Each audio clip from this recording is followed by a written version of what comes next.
Shalom, senang sekali boleh kembali menyapa sahabat-sahabat sekalian di dalam program pendalaman Alkitab melalui pelajaran Sekolah Sahabat bersama dengan kami, Cornelius Media. Kami selalu mengingatkan saudara-saudaraku untuk tetap mempelajari Sekolah Sahabat di tempat kita masing-masing. Puji Tuhan, kita sekarang sudah tiba di pelajaran yang kelima dengan judul Kabar Baik tentang Penghakiman. Saya Pendeta Edward Taliwongso ditemani oleh hamba-hamba Tuhan, Pendeta Felix Gosal dan Pendeta Widodo Purwanto. Kita akan mempelajari pelajaran yang kelima ini, tetapi sebelumnya mari kita berdoa. Bapa Tuhan kami Allah yang Maha Baik, terima kasih untuk pertolongan-Mu, kasih setia-Mu boleh menjadi bagian kami. Kami sangat membutuhkan urapan Roh Suci yang akan memberikan kepada kami pengertian agar kami dapat memahami firman yang akan kami pelajari. Di dalam nama Yesus Kristus kami sudah berdoa. Amin. Kami ingin mengingatkan sahabat-sahabat sekalian bahwa tayangan ini dibagi dalam 4 bagian. Yang pertama kita melihat bagian pendahuluan, dasar-dasar Alkitabiah, lalu kemudian pengertian judul yang dipilih oleh penulis pelajaran Sekolah Sahabat. Bagian yang kedua kita coba mendalami makna dari ayat inti. Bagian ketiga kita mengangkat pertanyaan-pertanyaan yang muncul dari pelajaran hari ke hari. Dan bagian yang keempat kita tiba kepada bagian aplikasi. Dan itu sebabnya kami berharap saudara-saudara dapat bertahan bersama dengan kami sampai pada bagian yang terakhir. Bagian yang pertama, dasar Alkitabiah dari pelajaran pekan ini. Ada beberapa ayat atau perikop yang telah dipilih oleh penulis pelajaran Sekolah Sahabat. Yang pertama di dalam Wahyu 14 ayat 7.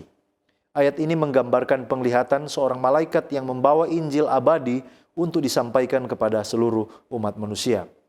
Mazmur 51 ayat 1-4. Mazmur ini sebenarnya adalah pengakuan dosa Raja Daud dan permohonan untuk meminta pengampunan dosa dari Allah. Ayat-ayat ini menyatakan Daud memohon pengampunan atas dosanya dan menyadari bahwa hanya Allah yang dapat membersihkan hatinya. Wahyu 20 ayat 12. Di sini dikatakan bahwa Yohanes melihat orang mati besar dan kecil berdiri di hadapan Allah dan kitab-kitab dibuka. Ayat ini memberikan kepada kita penggambaran tentang penghakiman terakhir dan bagaimana setiap orang akan dihakimi berdasarkan perbuatan mereka. Daniel 7 ayat 9, 14, dan 26. Ayat-ayat ini menjelaskan visi atau penglihatan dari Nabi Daniel tentang penglihatan kerajaan Allah yang kekal. Dalam penglihatannya Daniel melihat anak manusia yang akan memerintah atas seluruh umat manusia dan kerajaannya yang tidak akan pernah berakhir. Kemudian Wahyu 4 ayat 2-4. Ayat-ayat ini menggambarkan penglihatan Yohanes tentang takhta Allah di sorga. Yohanes melihat serangkaian makhluk sorgawi dan mereka menyembah Allah di sekitar takhtanya. Wahyu 5 ayat 1-12 menggambarkan penglihatan Yohanes tentang anak domba Allah yang diangkat menjadi penebus dunia. Para makhluk sorgawi dan umat manusia bergabung dalam memuji anak domba karena pengorbanannya yang begitu besar. Nah, sekarang kita tiba kepada pengertian judul Kabar Baik tentang Penghakiman. Apa yang dimaksud kabar baik, lalu kemudian apa tujuannya? Melalui pelajaran ini kita akan menemukan bahwa penghakiman akan mengungkapkan kebaikan dan kasih karunia Allah dan bahwa Allah itu adil, Dia penyayang dalam cara Dia berurusan dengan yang diselamatkan dan bahkan dengan mereka yang telah terhilang. Dari siapa kabar baik ini? Nah, kabar baik telah tiba saat penghakimannya ini dikumandangkan oleh malaikat pertama di dalam Wahyu 14. Itu berarti kabar ini berasal dari Allah sendiri. Untuk siapa kabar ini? Apakah hanya untuk umat Allah yang percaya ataukah seluruh manusia? Nah, kalau kita baca Kemenangan Akhir halaman 502 mengomentari tentang pekabaran penghakiman ini, Mrs. Ellen White mengatakan, dan disertai oleh malaikat-malaikat surgawi, imam besar kita itu memasuki tempat yang maha kudus dan di sana tampil di hadapan Allah, ikut pada pelayanannya yang terakhir untuk manusia, untuk melakukan pelayanan pengadilan pemeriksaan dan untuk mengadakan pendamaian bagi semua yang berhak menerimanya. Jadi jelas kabar baik tentang pengadilan pemeriksaan ini, penghakiman ini adalah bagi mereka yang menerima Yesus sebagai Tuhan dan Juru Selamat pribadinya. Lalu kemudian apa isi, apa kabar baiknya dari penghakiman ini? Di dalam buku Great Controversy halaman 484, di sana dijelaskan.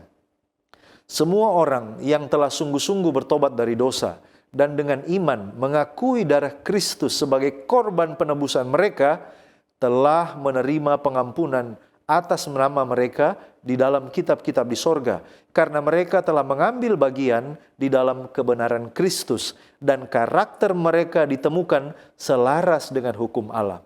Dosa-dosa mereka akan dihapuskan dan mereka sendiri akan diperhitungkan sebagai orang yang layak untuk mendapatkan hidup yang kekal. Jadi kabar baiknya, melalui penghakiman ini, dosa-dosa mereka yang percaya kepada Yesus dihapuskan dan mereka diperhitungkan sebagai orang-orang yang layak untuk memperoleh hidup yang kekal. Itulah sebabnya mengapa pekabaran penghakiman ini adalah kabar baik bagi mereka yang menaruh harap dan percaya mereka kepada Yesus Kristus saja. Baik, terima kasih Pendeta. Dan selanjutnya, saudara, kita akan melihat apa yang dimaksudkan dengan penghakiman dalam konteks pelajaran sekolah sahabat kita. Paling sedikit ada 3 apa yang dimaksudkan dengan penghakiman di dalam pelajaran sekolah sahabat kita. Yang pertama, penulis sekolah sahabat kita menyinggung bahwa penghakiman ini adalah puncak dari konflik antara Lucifer dan Allah mengenai karakter Allah itu sendiri. Kemudian yang kedua, penghakiman ini akan mengungkapkan keadilan dan belas kasihan Tuhan yang selama ini dipertanyakan oleh setan. Dan yang ketiga, penghakiman ini adalah solusi atas masalah dosa. Nah, bagaimana dengan pengadilan itu sendiri? Apakah ada lembaga peradilan di dalam kerajaan surga? Nah, kita melihat ada beberapa ekspresi yang muncul seperti penghakiman terakhir. Ada berapa penghakiman di dalam pengadilan surga? Nah, saudara, di Indonesia kita memiliki 3 tingkatan lembaga peradilan, yaitu peradilan negeri, kemudian peradilan tinggi banding, dan kasasi Mahkamah Agung. Nah, 3 tingkatan ini tentu memiliki fungsi masing-masing. Bagaimana dengan peradilan surga? Gereja Advent percaya, saudara bisa melihat salah satu website kita, Ministry Magazine, yang ditulis pada bulan Februari tahun 2010 dengan topik The Judgment and Adventist Perspective. Di sana mengemukakan ada 3 fase dari pengadilan surga. Yang pertama adalah penghakiman pra-Advent, yaitu yang terjadi sebelum kedatangan Yesus yang kedua. Kemudian penghakiman 1000 tahun sesudah kedatangan yang kedua. Dan yang terakhir adalah post-milenial atau penghakiman yang terjadi sesudah masa 1000 tahun. Dari 3 fase ini, gereja kita juga percaya ada 2 macam pengadilan atau peradilan atau penghakiman. Yang pertama disebut dengan penghakiman investigasi. Ini yang disebut juga dengan penghakiman pra-Advent, sebelum kedatangan Yesus yang kedua. Dan yang kedua adalah penghakiman eksekutif. Ini terjadi setelah kedatangan Yesus yang kedua. Nah, kira-kira dari 2 jenis peradilan ini, penghakiman ini, apa yang kira-kira pengadilan ini putuskan? Nah, ada perbedaan di sana. Yang pertama, penghakiman atau penghakiman pemeriksaan yang terjadi sebelum kedatangan Yesus yang kedua kali ini adalah mereka memutuskan nasib, selamat atau tidak selamat, hidup atau mati. Ini terjadi sebelum kedatangan Yesus yang kedua. Dan coba di dalam Kemenangan Akhir halaman 513 mengatakan, pada waktu pekerjaan peradilan pemeriksaan berakhir, maka nasib semua orang pun akan ditentukan kepada kehidupan atau kematian. Jadi itu adalah penghakiman pra-Advent. Nasibnya apakah dia selamat atau tidak. Kemudian yang kedua, penghakiman eksekutif ini akan memutuskan seberapa berat hukuman yang akan dia dapatkan. Ellen G. White di dalam Kemenangan Akhir halaman 698 di sana menuliskan, pada masa 1000 tahun dengan bersekutu bersama Kristus, umat-umat Tuhan akan menghakimi orang-orang fasik, membandingkan tindakan-tindakan atau perbuatan-perbuatan mereka dengan buku peraturan Alkitab, dan memutuskan setiap kasus sesuai dengan perbuatan-perbuatan yang telah dilakukan oleh seseorang. Kemudian, bagian yang harus diderita orang fasik ditentukan sesuai dengan keputusan-keputusan mereka dan dicatat di bawah nama mereka di dalam kitab kematian. Jadi itu adalah perbedaan antara penghakiman pra-Advent atau investigasi dan penghakiman eksekutif. Nah, mungkin kita bertanya, mengapa perlu ada penghakiman? Apa tujuannya? Dan seperti pengadilan dunia, di sana ada jaksa, penuntut, ya, terdakwa, saksi, pembela. Bagaimana dengan penghakiman surgawi? Nah, saudara, paling sedikit ada 4 tujuan penghakiman. Yang pertama, penghakiman itu ada untuk membersihkan atau membenarkan nama Allah. Kenapa? Oleh karena sejak peperangan di surga, setan telah menuduh Allah, karakter Allah itu sebagai Allah yang kejam dan Allah yang tidak adil. Kemudian, mengapa harus ada pengadilan? Untuk menyatakan karakter yang sebenarnya dari umat Allah. Yang ketiga, untuk membuat umat Allah bersedia setiap saat. Dan yang keempat, pada akhirnya pengadilan ini adalah puncak dari pertentangan di mana pada akhirnya Tuhan akan membersihkan dosa dan memulihkan alam semesta. Nah, dikatakan bahwa dalam pengadilan surga, gereja kita percaya jika Allah itu adalah hakim, kemudian yang terdakwa itu adalah manusia, penuntut itu adalah setan sendiri, pembela adalah Kristus, dan malaikat beserta alam semesta adalah saksi. Tetapi nanti di dalam pengadilan 1000 tahun, umat manusia atau umat yang telah ditebus akan menghakimi bersama-sama dengan Allah. Nah, kita bisa baca hal ini dalam buku Christ in His Sanctuary, khususnya pada bab yang membahas tentang the courtroom scenes atau adegan di ruang pengadilan. Ya, berbicara tentang penghakiman Allah, di manakah sebenarnya penghakiman itu dilakukan, serta kapan dan bagaimana proses penghakiman tersebut?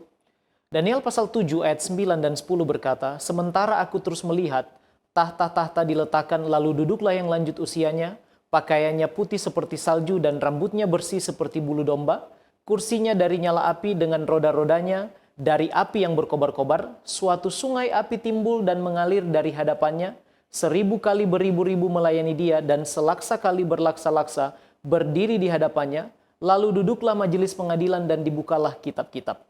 Dari sini kita melihat pemandangan tentang penghakiman yang terjadi di suatu tempat bukan di bumi ini, melainkan di tempat di mana Allah bertahta. Kemudian kita boleh simpulkan itu di surga.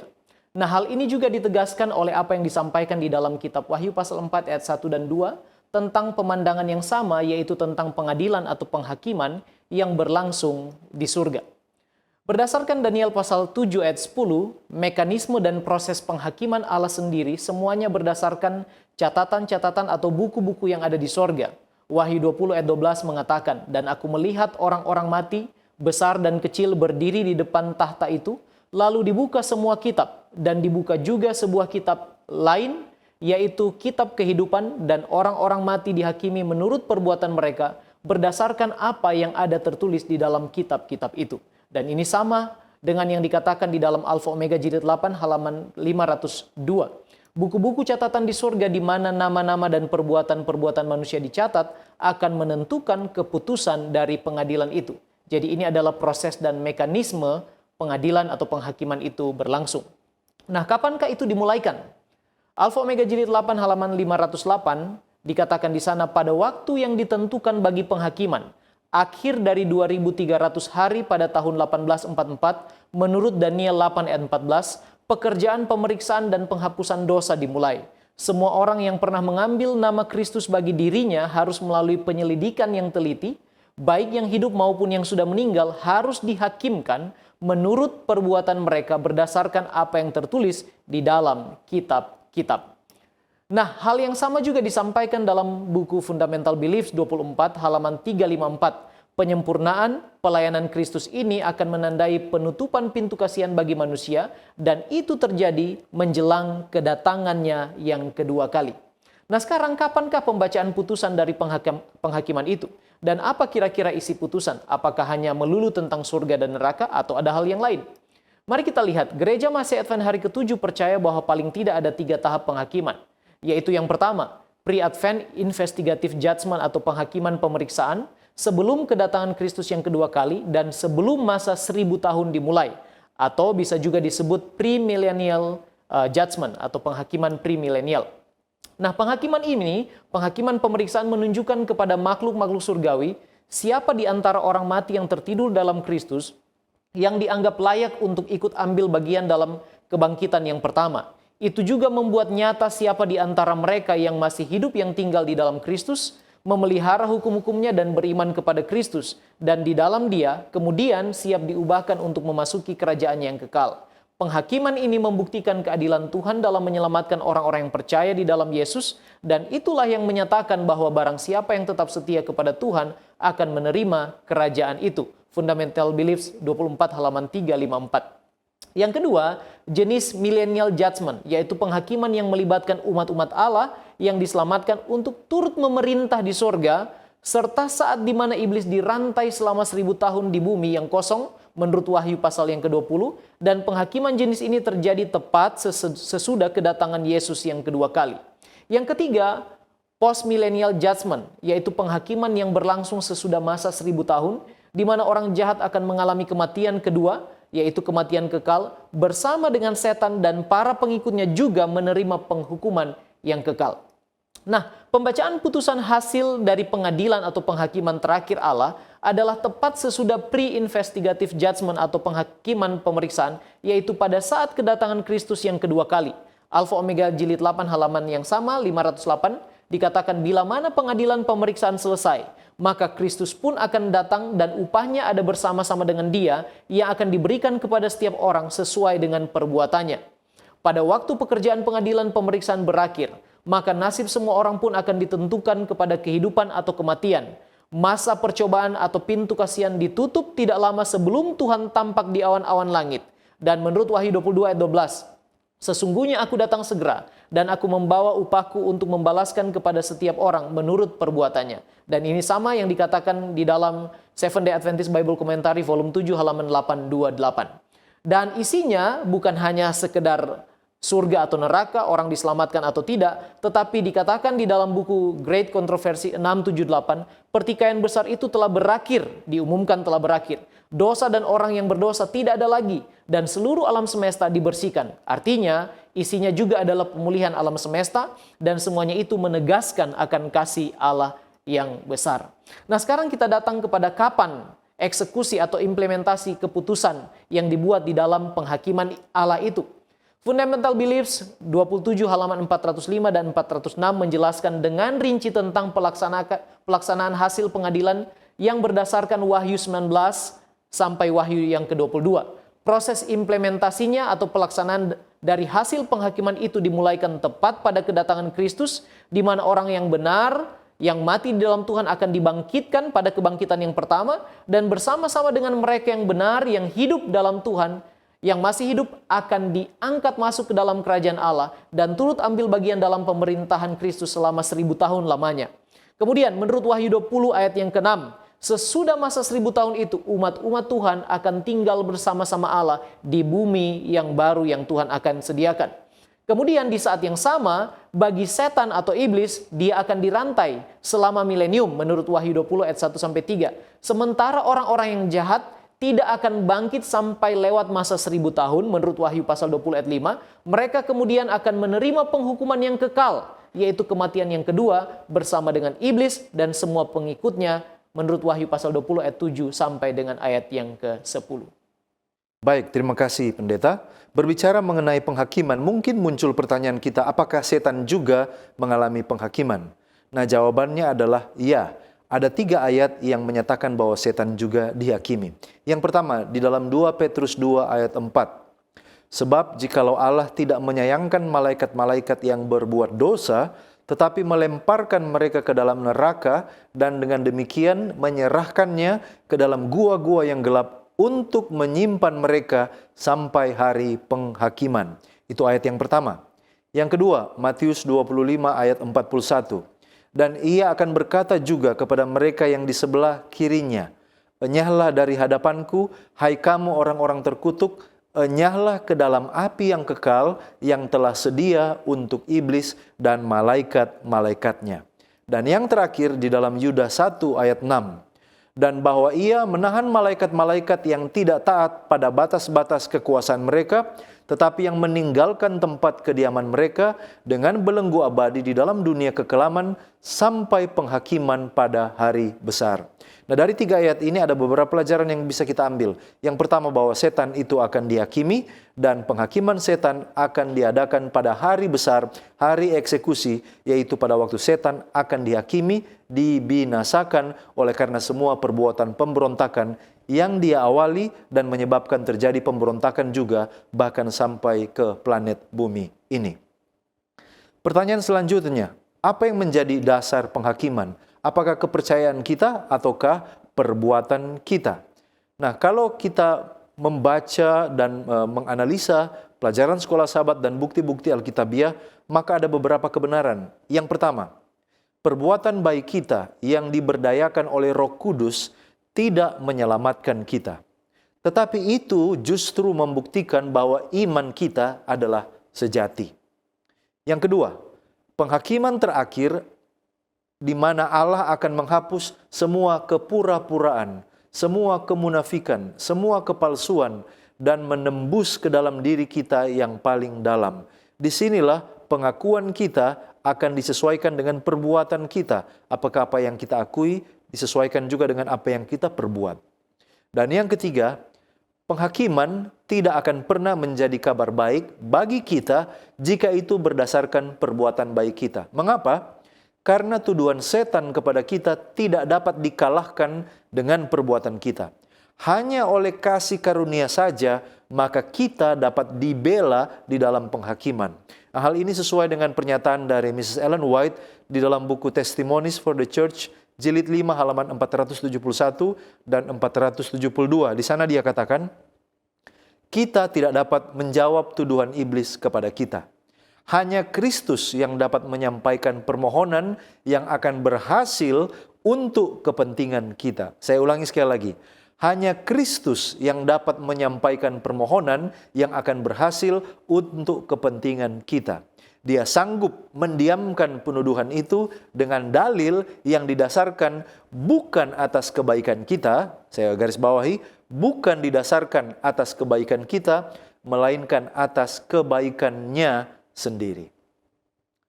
Apakah di dalam pengadilan ini kita memiliki hak untuk membela diri, atau seperti di dalam pengadilan dunia kita sebut sebagai pleidoy? Bagaimana kita melihat hal ini? Nah, kalau kita baca keterangan tentang konteks apa yang terjadi di dalam penghakiman itu, di dalam buku The Great Controversy halaman 485. Mari kita lihat apa yang dilakukan oleh setan di tengah-tengah pengadilan itu. Sementara Yesus memohon agar mereka menerima kasih karunia-Nya, iblis menuduh mereka di hadapan Allah sebagai para pelanggar. Pendusta besar itu telah berusaha untuk membawa mereka ke dalam keraguan, menyebabkan mereka kehilangan kepercayaan kepada Allah, memisahkan diri dari kasih-Nya dan melanggar hukum-Nya. Sekarang ia menunjuk pada catatan kehidupan mereka, pada cacat karakter ketidakserupaan dengan Kristus yang telah mempermalukan penebus mereka. Pada semua dosa yang telah dicobai untuk mereka lakukan, dan karena itu ia mengklaim mereka sebagai bawahannya. Saudaraku, inilah yang dilakukan oleh setan. Memberikan kepada kita bahwa kita tidak layak untuk disebut sebagai anak-anak Allah, dan kita sama sekali tidak ada yang bisa kita perbuat untuk membela diri. Oleh karena semua catatan kehidupan kita diperhadapkan kepada kita, dosa-dosa, cacat karakter yang kita lakukan, semuanya diperhadapkan kepada kita, tidak ada yang dapat kita lakukan untuk membela diri. Namun kabar baiknya, Yesus tidak memaafkan dosa-dosa mereka, tetapi menunjukkan pertobatan dan iman mereka, dan mengklaim pengampunan bagi mereka. Dia mengangkat tangannya yang terluka di hadapan Bapa dan para malaikat yang kudus dan berkata, Aku mengenal mereka dan dengan nama mereka. Aku telah menggoreskan nama mereka pada telapak tanganku. Korban sembelihan kepada Allah ialah roh yang remuk, hati yang patah dan remuk redam, ya Allah. Tidak kau pandang hina. Mazmur 51 ayat 17. Dan kepada penuduh umatnya dia menyatakan, Tuhan menghardik engkau, hai iblis, Tuhan yang telah memilih Yerusalem menghardik engkau. Bukankah ini sebuah tanda yang dicabut dari dalam api? Sakaria 3 ayat 2. Kristus akan mengenakan kepada umatnya yang setia kebenarannya sendiri, supaya ia dapat mempersembahkan kepada Bapanya suatu umat yang cemerlang, yang tidak bercela atau berkerut atau yang serupa itu. Efesus 5 ayat 27. Nama-nama mereka terdaftar di dalam kitab kehidupan itu, dan mengenai mereka ada tertulis, mereka akan berjalan bersama-sama dengan aku dalam pakaian putih, karena mereka layak. Wahyu 3 ayat 4. Jadi saudaraku, kita memang tidak bisa berbuat apa-apa. Kalaupun kita diberikan kesempatan untuk membela diri, tetapi tuduhan setan kepada kita terlalu benar tentang semua kecacatan kita. Tetapi puji syukur, Kristus sebagai pembela kita, dialah yang akan membela kita siang dan malam di hadapan Bapa, sehingga kita layak disebut sebagai anak-anak Allah. Baik, terima kasih Pendeta. Dan kita tiba pada ayat inti kita. Ayat inti pelajaran Sekolah Sahabat kita pekan ini terambil dari Wahyu pasal 14 ayatnya yang ke-7. Di sana Alkitab berkata seperti ini, dan ia berseru dengan suara nyaring, takutlah akan Allah dan muliakanlah Dia, karena telah tiba saat penghakimannya, dan sembahlah Dia yang telah menjadikan langit dan bumi dan laut dan semua mata air. Apa isi dari pekabaran 3 malaikat dan pekabaran ini ditujukan untuk siapa? Nah, saudara-saudara, pesan malaikat atau isi dari pekabaran 3 malaikat yang kita miliki di dalam Wahyu pasal 14 ini dapat kita simpulkan sebagai berikut. Yang pertama, pesan malaikat yang pertama ini menyuruhkan agar manusia menyembah Tuhan sebagai pencipta dan memberikan kemuliaan, kehormatan kepada Tuhan. Kemudian pesan malaikat yang kedua adalah memperingatkan bahwa Babel telah jatuh. Babel yang melambangkan kebingungan rohani, Injil palsu dan juga sistem keagamaan yang menyimpang sehingga mendesak agar orang-orang keluar daripadanya. Dan yang ketiga, pekabaran malaikat yang ketiga memperingatkan agar tidak menyembah binatang itu dan patungnya dan tetap setia pada perintah-perintah Tuhan. Sedangkan mereka yang tidak mengikuti perintah Tuhan akan meminum anggur murka Allah. Apa tujuan dari pekabaran ini dan untuk siapa? Nah, saudara, ketiga malaikat yang digambarkan di sini sedang mengumandangkan pekabaran itu dengan suara nyaring. Kita lihat itu di ayat yang ke-7 dan ayat ke-9. Nah, itu berarti bahwa pekabaran ini sangat penting dan sangat mendesak. Oleh karena itu harus diserukan dengan suara nyaring. Itu harus didengarkan oleh semua orang sebab hal itu menyangkut nasib segala orang, yaitu diberitakan kepada segala bangsa, segala suku, segala bahasa, dan kaum. Nah, di dalam pekabaran ini kita melihat ia yang berseru dengan nyaring seringkali diartikan dengan umat Advent. Apa yang dapat kita lihat dari pekabaran ini? Nah, saudara, sebelum sejarah dunia ini berakhir, Allah mengirimkan pekabaran amarannya. Dan secara simbol melambangkan 3 malaikat yang terbang di angkasa. Nah, kata Yunani untuk malaikat adalah angelos yang berarti utusan. Nah, di dalam Alkitab kata malaikat sering juga menggambarkan orang-orang dalam pelayanan pekerjaan Tuhan. Contohnya kita bisa lihat di Maleakhi 2 ayat 7 dan juga Matius 11 ayat 10.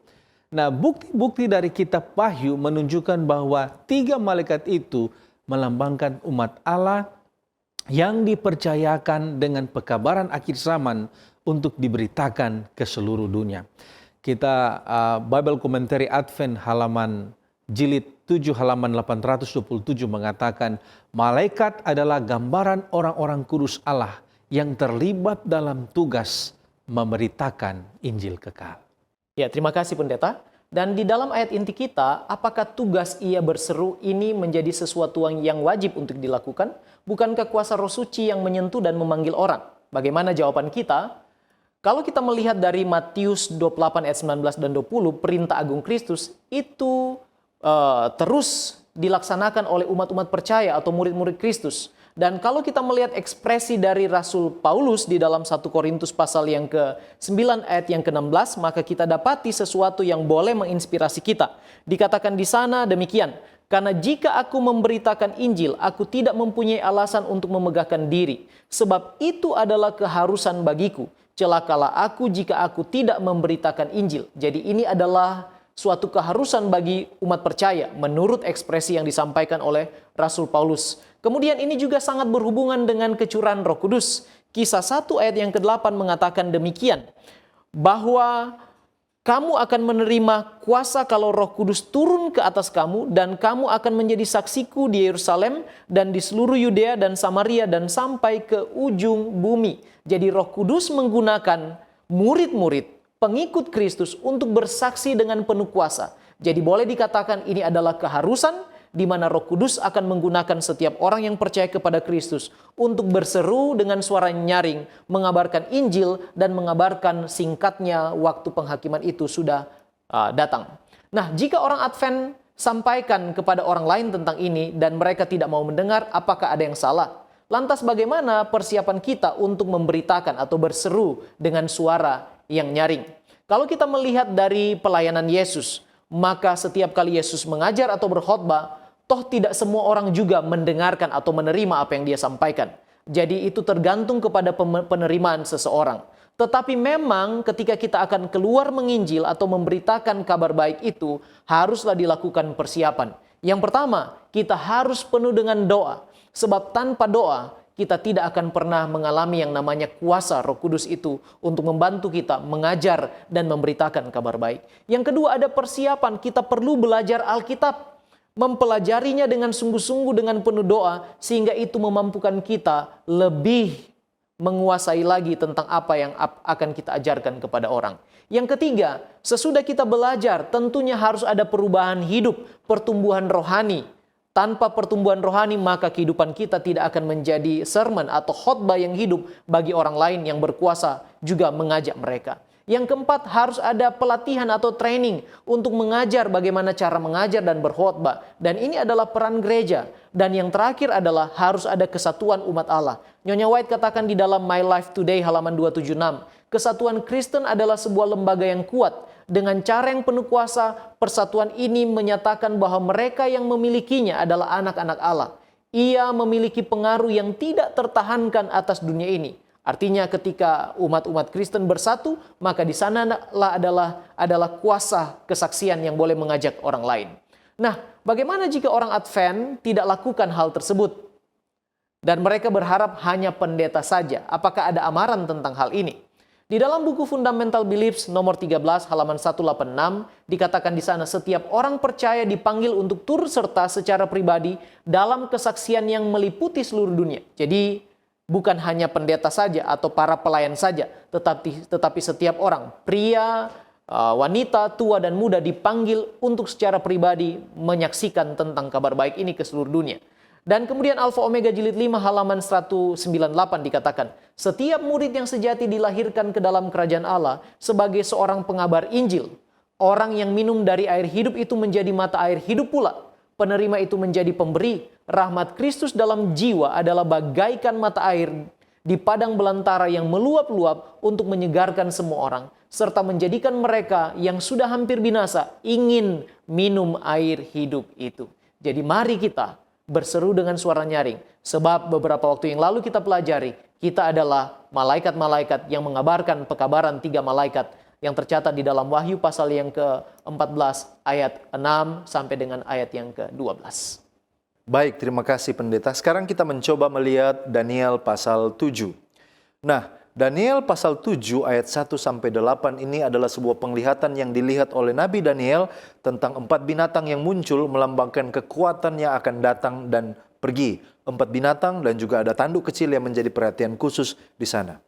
Sementara itu mulai dari ayat 9 sampai 14 adalah tentang yang lanjut usianya. Binatang yang keempat dan juga penglihatan tentang anak manusia. Lalu kemudian bagian yang paling terakhir adalah interpretasi ayat 15 sampai 28 dari penglihatan itu, dan kita lihat di sini tujuannya sebenarnya adalah untuk memberikan jaminan kepada Daniel bahwa Allah masih mengendalikan segala sesuatunya. Nah, bagaimana penjelasannya tentang keempat binatang itu? Sebenarnya 4 binatang ini melambangkan kekuatan politik yang mencapai puncak otoritasnya di dalam sejarah.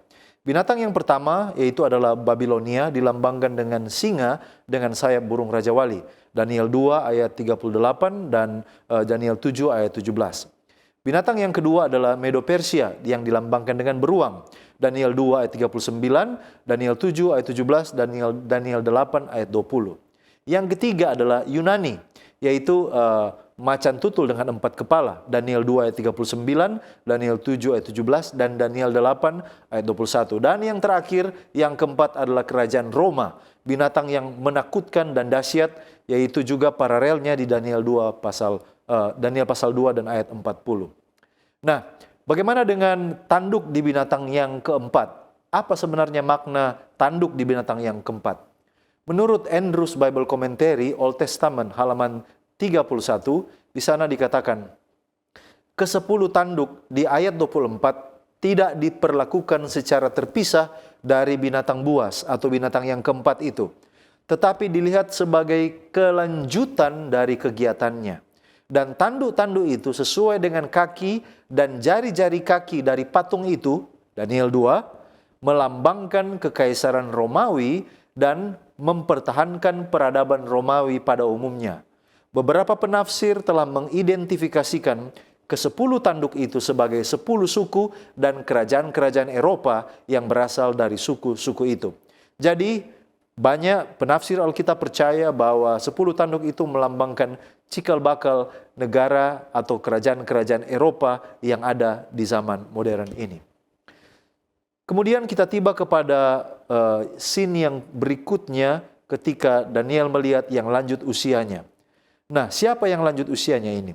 Yang lanjut usia digambarkan sebagai sosok yang tua, bijaksana, berkuasa, merupakan hakim dan memiliki otoritas tertinggi. Dia memimpin pengadilan surgawi dan menjatuhkan hukuman atas bangsa-bangsa di dunia. Penglihatan di mana yang lanjut usia ini muncul diyakini mewakili kemenangan akhir dari kedaulatan Allah atas kekuatan dunia.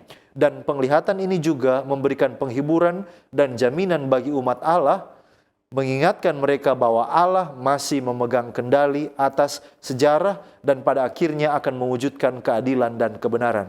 Jadi yang lanjut usianya di sini tidak lain adalah Allah sendiri. Nah, selanjutnya, siapa itu yang beribu-ribu dan berlaksa-laksa? Frase beribu-ribu digunakan untuk menggambarkan kumpulan yang tidak dapat dihitung, yang mengindikasikan jumlah makhluk-makhluk surgawi, para malaikat yang tak terhitung jumlahnya, yang hadir di dalam penglihatan itu, dan mereka berdiri di hadapan Allah, siap untuk melaksanakan perintah-perintahnya dan melakukan kehendaknya.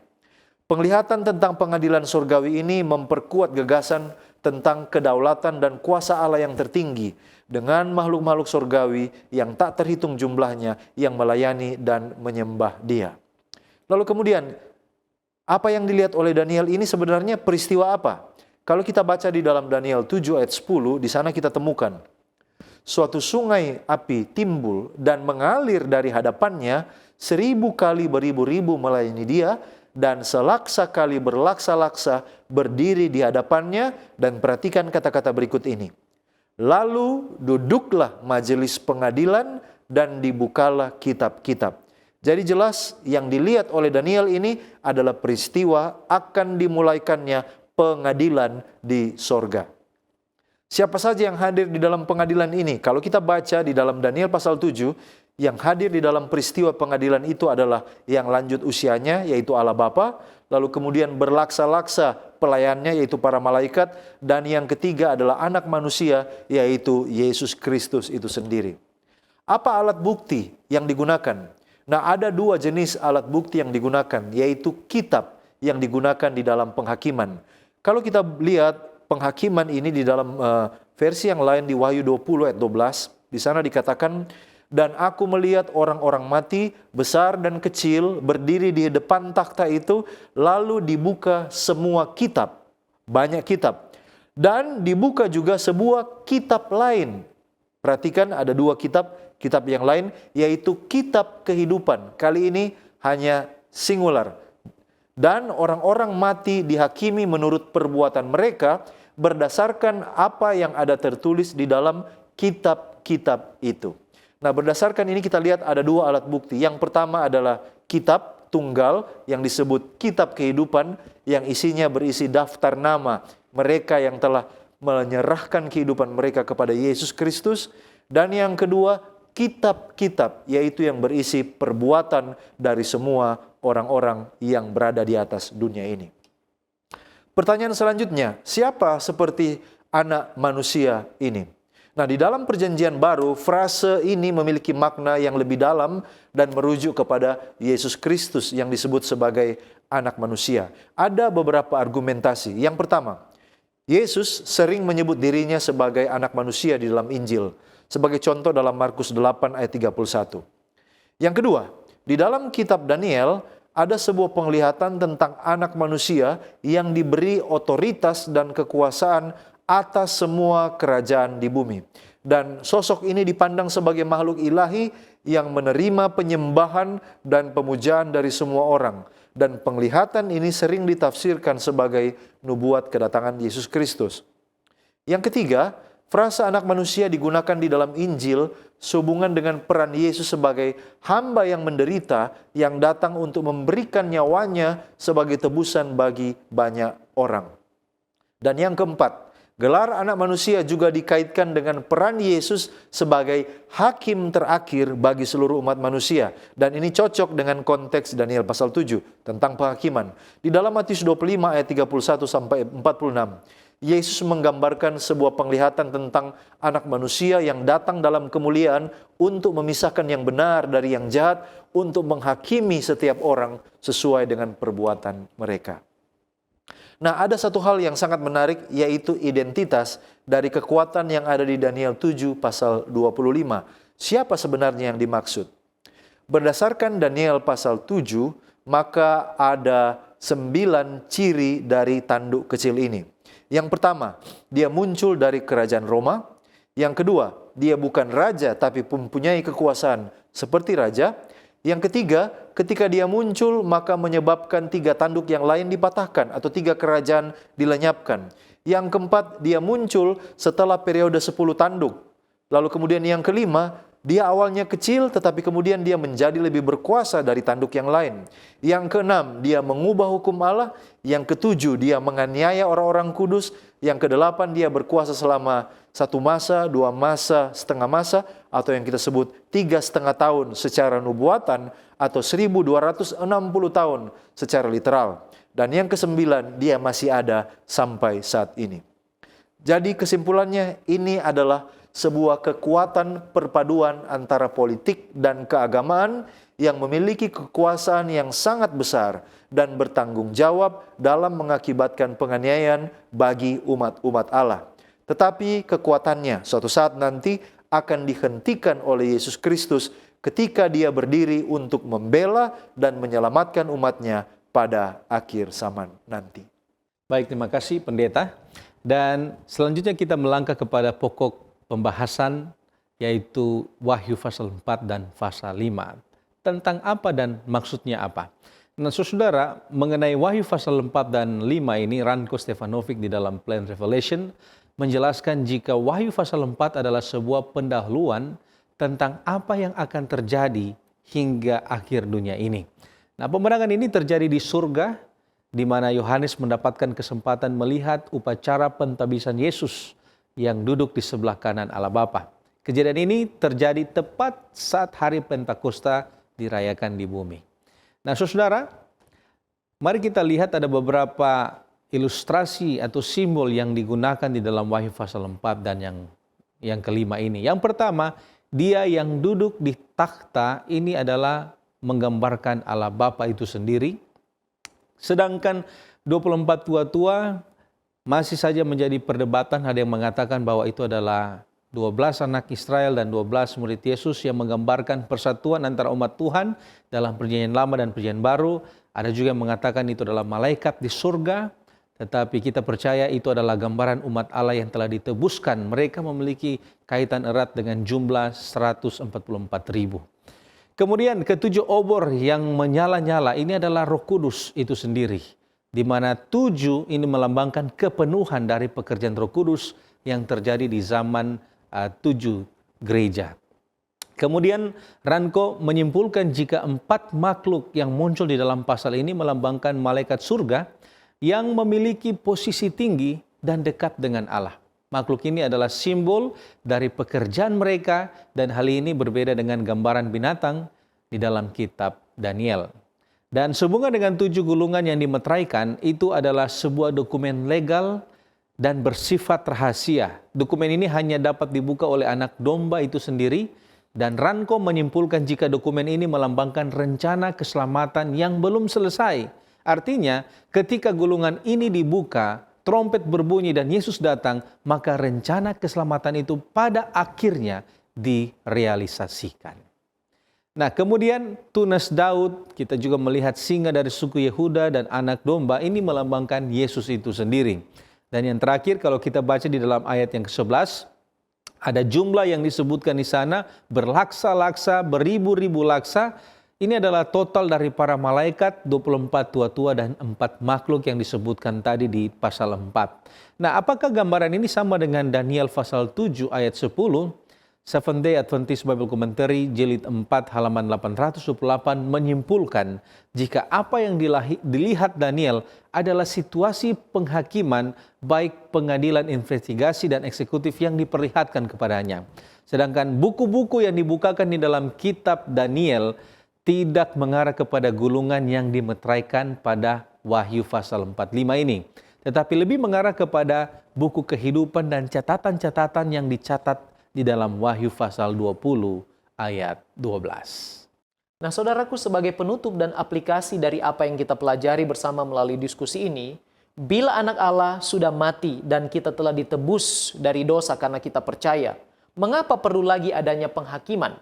Dan mengapa kita masih dihakimi? Mungkin dalam pemikiran kita yang berdosa, mendapatkan jaminan keselamatan dari dosa saja sudah cukup, tetapi di dalam pandangan rencana keselamatan Allah, rencana ini tidaklah berhenti hanya sampai kepada pengampunan dosa, tetapi juga dosa harus dihapuskan untuk selama-lamanya dari seluruh bagian alam semesta. Penghakiman ini diperlukan bukan hanya untuk kepentingan manusia saja, tetapi juga untuk kepentingan seluruh alam semesta. Dalam konteks The Great Controversy, dikatakan di dalam Fundamental Beliefs halaman 358 dan 359. Hari pendamaian kemudian menggambarkan proses penghakiman yang berkaitan dengan pemusnahan dosa. Pendamaian yang diadakan pada hari ini membayangkan tindakan akhir dari jasa Kristus untuk membuang kehadiran dosa untuk selama-lamanya, serta menyempurnakan rekonsiliasi yang lengkap dari alam semesta ke dalam satu keselarasan dengan pemerintahan Allah demi menghasilkan pendamaian yang utuh dan keharmonisan dalam alam semesta. Penghakiman ini akan memperlihatkan upaya Allah yang terakhir di hadapan alam semesta. Jadi untuk inilah juga rencana keselamatan itu dibuat dalam konteks The Great Controversy. Pada seluruh alam semesta akan dipulihkan, artinya akan ada pemulihan yang total. Dan kita lihat di dalam Wahyu pasal yang ke-21, bumi yang baru, Yerusalem yang baru di mana Allah akan tinggal bersama-sama dengan umat tebusan.